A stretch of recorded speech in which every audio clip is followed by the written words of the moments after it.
tardes. Continuamos con analizando otra obra destacada de Stephen King que se titula Cujo. Fue publicada por Viking en septiembre de 1981. Si bien, según consta al final de la novela, sus fechas de redacción van desde septiembre de 1977 a marzo de 1981.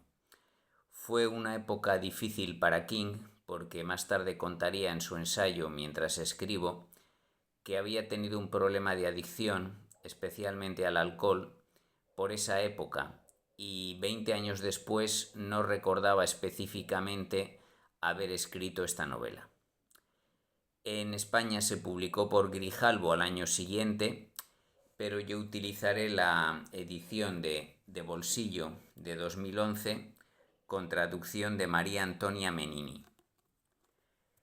Hay que recordar que entre Carretera Maldita en el mes de marzo, aunque este libro lo publicó bajo el seudónimo de Richard Bachman, y Cujo en septiembre, King había publicado por primera vez un libro de no ficción titulado Danza Macabra, en la que analiza la literatura y el cine de terror de los últimos 30 años, entre los años 50 y los 70. Es un libro interesante, pero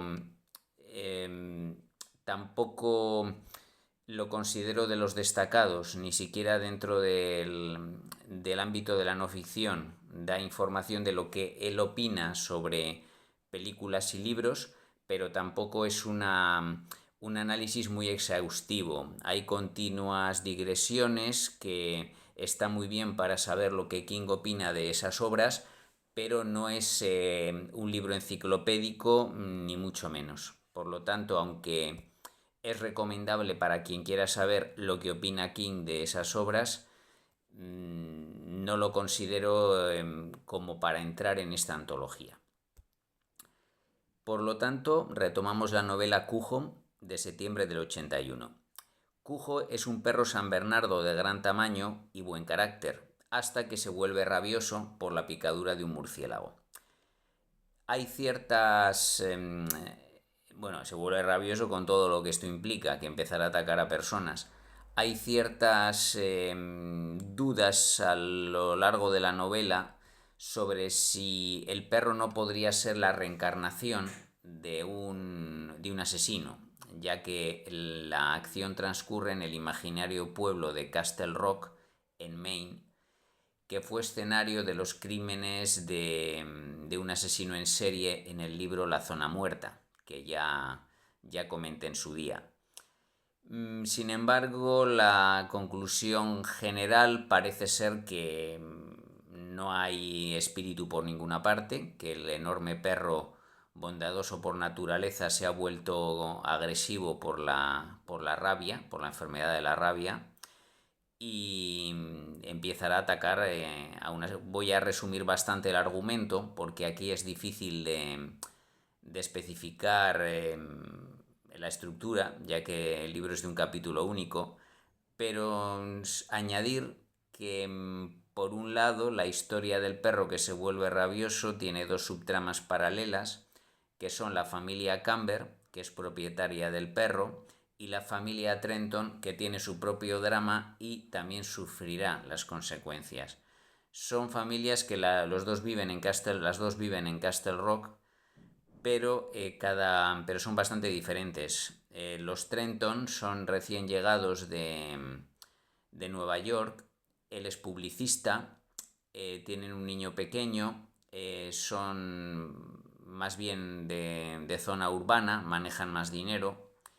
En cambio, los Camber viven en el campo, él es mecánico y maltrata a su mujer.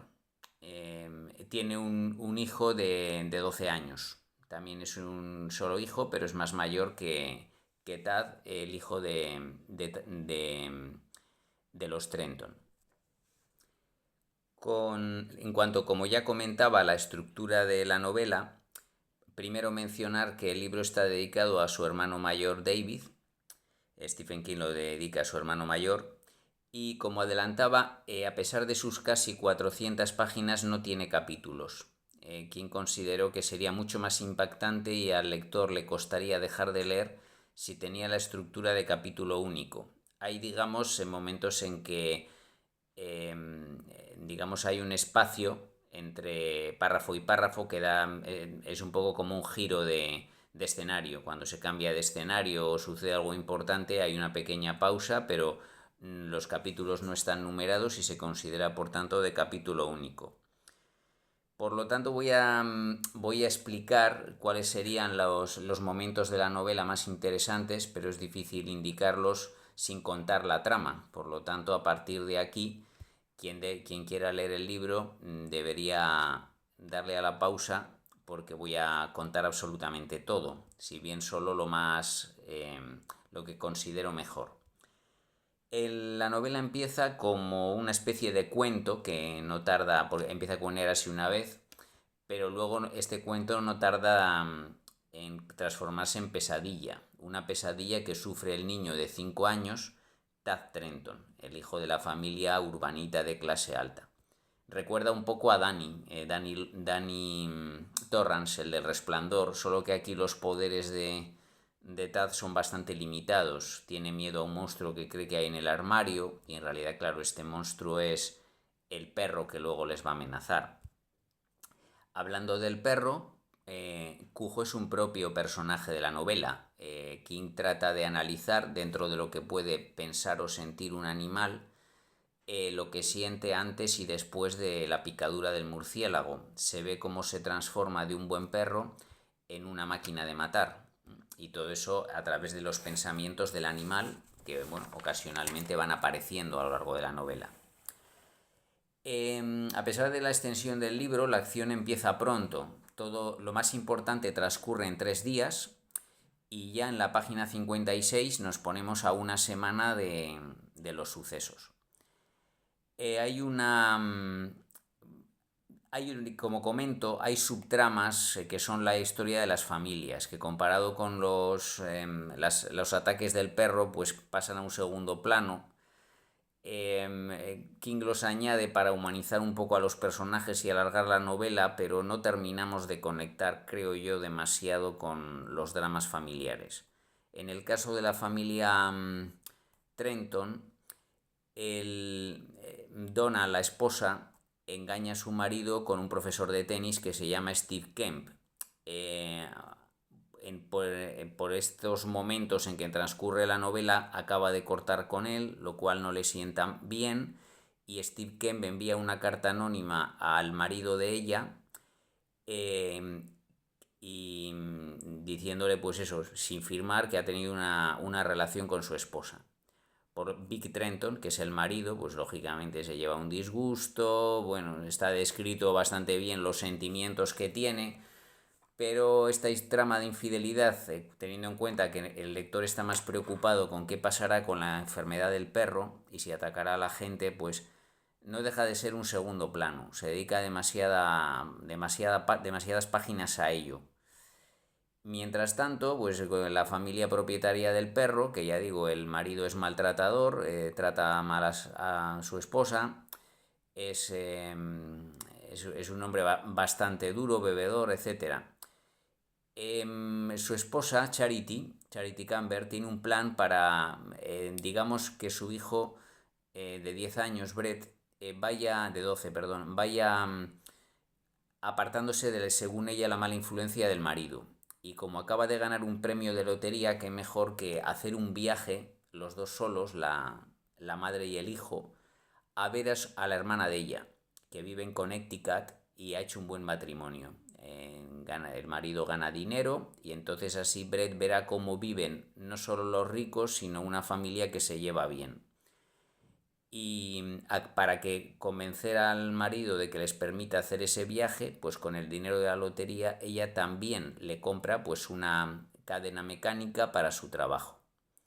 Así que bueno, hay un cierto acuerdo entre los dos, que a pesar de que las relaciones son bastante malas, el Joe Camber, el marido, dueño, recordemos que estos son los dueños del perro San Bernardo, de Cujo, acepta que su mujer y su hijo se vayan unos días a Connecticut y él decide aprovechar esos días para irse con su amigo Gary Pervier, que es un vecino, a Boston, al barrio rojo, ya se sabe, a la zona de combate que llaman, la zona de los clubs de striptease y demás, sin que la mujer lo sepa.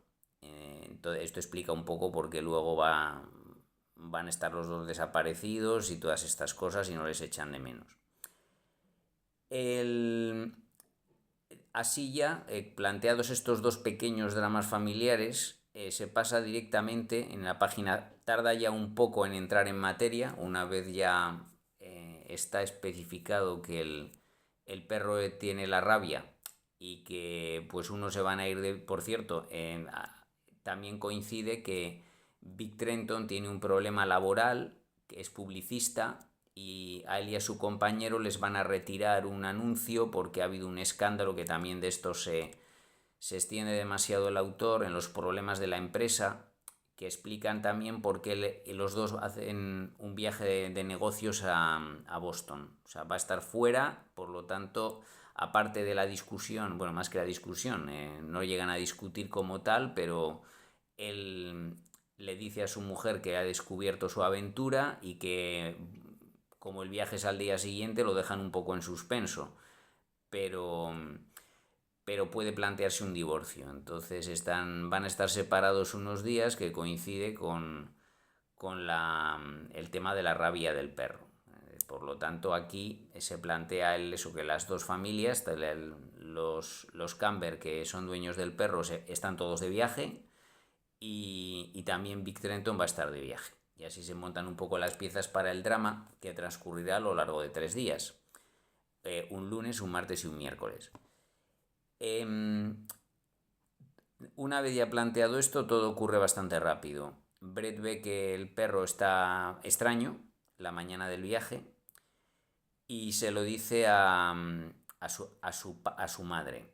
Entonces, claro, la madre le preocupa que esto haga que Joe no les deje viajar, así que tampoco dice nada. Dice, ya le llamaremos por teléfono para que compruebe cómo está el perro, claro, sin tener ni idea que el otro se va a ir a Boston. Y en solo 40 páginas, desde la 150 a la 197, 152 a 197, el perro actúa, y en todo ese tiempo, cuando ya se han ido de viaje Charity y Brett, es decir, la madre y el hijo, el perro mata primero al vecino Gary Pervier y después, cuando va a buscarle a su casa, mata a su propio dueño, Joe Camber. Recordemos que Camber es mecánico y coincide, hay muchas coincidencias negativas en esta novela, que el coche de Donna, de la esposa que ha engañado a su marido, etc., cuando ya su marido se ha ido de viaje a Boston, se encuentra con que el coche no funciona bien. Y la última vez se lo arregló nada menos que Joe Camber, así que no se le ocurre otra idea que ir a la casa de Joe Camber, que vive en el campo. Es una zona muy aislada. Y piensa dejar a Tad, al niño, con una niñera, pero Tad está asustado, miedoso del monstruo, no quiere dejar a su madre, y entonces insiste tanto que acompaña a su madre al garaje. Entonces aquí ya viene pues quizá lo que sea más recordado de la novela. El peligro no era el perro, sino el calor. Estamos a primeros de julio y cuando Tad y Donna llegan al aislado garaje de Camber, el perro está allí y está a punto de matarles, pero se encierra en el coche. El problema es que un coche al sol, con 40 y pico grados, tantas horas, y prácticamente no tiene nada de comer ni beber. Entonces ahí el peligro pasa de ser el perro al calor, la asfixia y deshidratación, sobre todo para el niño. Nadie sabe que están allí. Joe Camber está muerto y cada vez que llama a Brett a casa, pues nadie coge el teléfono. Y hay pues eso, una desidia general de todos los personajes en enterarse de qué está pasando, porque nadie, es decir, es el suspense del terrible sufrimiento que pasan dentro del coche, nada menos que 2 días. Cuando uno empieza a leer piensa, no durará tanto esta historia, pues a pesar de que de vez en cuando tanto Vic como Jim Camber llaman por teléfono a su familia, nadie coge, no había teléfonos móviles naturalmente, entonces nadie piensa o no estarán en casa o no oyen el teléfono o alguna historia. Entonces va pasando el tiempo, entramos así en el segundo día, que es el martes, además para dar aún más peores casualidades, para que no rescaten a los protagonistas. Cuando uno piensa, más bien se le ocurre a Donna, al día siguiente vendrá el cartero y nos rescatará, pero es que Joe Camber antes de irse a Boston había ordenado que se le retuvieran la correspondencia hasta que volviese y ningún cartero va a buscar pasa por la casa de los Camber. Para crear todavía más confusión, esa mañana Steve Kemp, que el amante de Donna que envió la carta anónima a Vic, pues se le ocurre continuar con su venganza. Aprovechando que no hay nadie en la casa, ve que no hay nadie en la casa de los Trenton. Naturalmente no hay nadie porque están aislados en el coche asándose de calor, pues decide destrozar la casa. Destroza la casa, se cuela por la puerta, destroza la casa, rompe todo, lo cual va a dar lugar a una pista falsa, porque esa misma noche, cuando lleva día y medio sin contactar con su mujer, Vic se preocupa y llama a la policía. Recordemos que el sheriff de Castle Rock, desde la época de la zona muerta, es Bannerman. Bannerman reaparece en 2 novelas como personaje. Y claro, cuando envía un agente a la casa de los Camber ve que todo está destrozado. Él vuelve desde Boston en avión y en coche, perdón, alquila un coche para volver a toda prisa, pasa la noche viajando en el coche y claro, confiesa a las autoridades de que su esposa acaba de romper una relación con un hombre que se llama Steve Kemp, que les ha destrozado la casa seguramente. Entonces piensan, como no aparecen Donna ni Tad, piensan que Kemp los tiene secuestrados, o bien que Donna se ha ido con él voluntariamente, o peor aún que Kemp los ha asesinado. Entonces esto crea una pista falsa que da bastante juego en la novela. Y así llegamos al día del desenlace, que es el miércoles. Nuevamente parece que alguien va a rescatar a Donna y Tad porque por fin, después de 2 días sin contactar con su marido, Charity Camber decide llamar a un vecino para que vaya a ver cómo se encuentra el perro. Y este vecino va a ir, pero hay un accidente en su granja de aves y tiene que quedarse cuidando de las gallinas, por lo tanto no acude, como había prometido a la casa de Camber. Y también parece que va a ser rescatado cuando unas horas después, que bueno, hay también, o sea, hay 2 intentos de Donna de salir del coche para pedir ayuda, para entrar en la casa y llamar por teléfono, pero fracasa, en fin, por no alargarme mucho, también está muy logrado estos momentos en que ella intenta salir. Pero aquí parece que por fin el miércoles por la mañana les van a rescatar cuando el fiscal, el ayudante del fiscal que lleva el caso de la desaparición de la mujer y el niño, dice, bueno, voy a enviar 2 policías a casa de Joe Camber porque no está el coche de ella. Y y Vic Trenton dice, bueno, el coche nos lo repara el mecánico que vive muy lejos en el monte.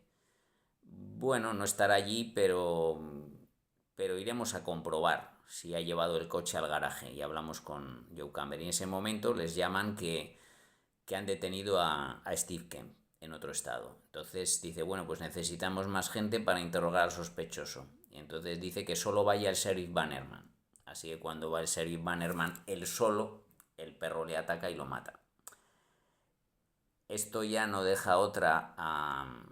Donna está allí, claro, ve que ella está durmiendo cuando llega el policía, no le puede avisar y por eso el Bannerman es muerto es muerto por cujo y se convierte en la tercera víctima mortal del perro. Viendo que ya parece que nadie va a venir y que Tad está completamente deshidratado, Donna decide salir y enfrentarse con el perro. Esta confrontación final, coge un bate de béisbol que había en el suelo y, a pesar de estar malherida, deshidratada, se enfrenta con Cujo y acaba matándolo justo cuando, llevado por una corazonada, su marido llega a la escena.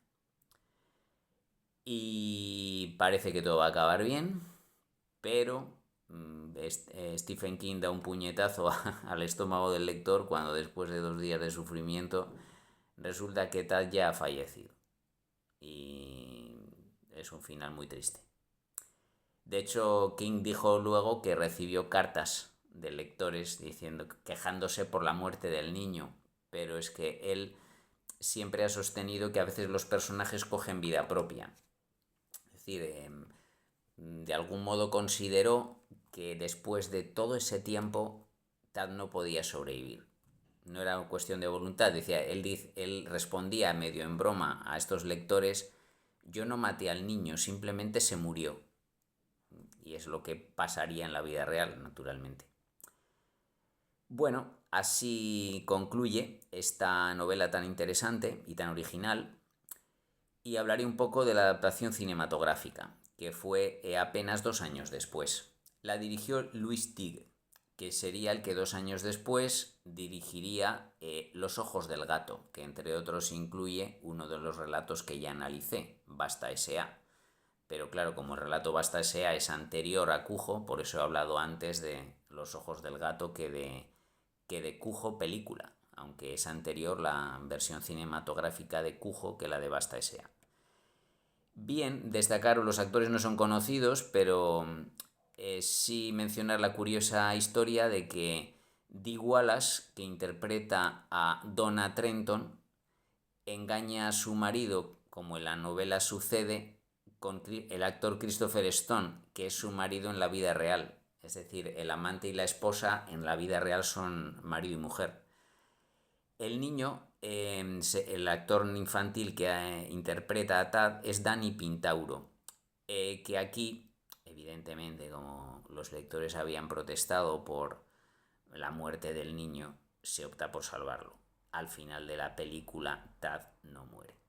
Lo demás es bastante parecido a lo que os he contado.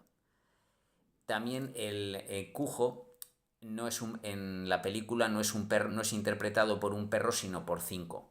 Claro, uno para escenas en que ladra, para escenas en que salta, para escenas en que... Es decir, los adiestradores de perros pues tenían diferentes San Bernardos entrenados para hacer diferentes cosas. Entonces tiene 5 perros distintos que lo interpretan.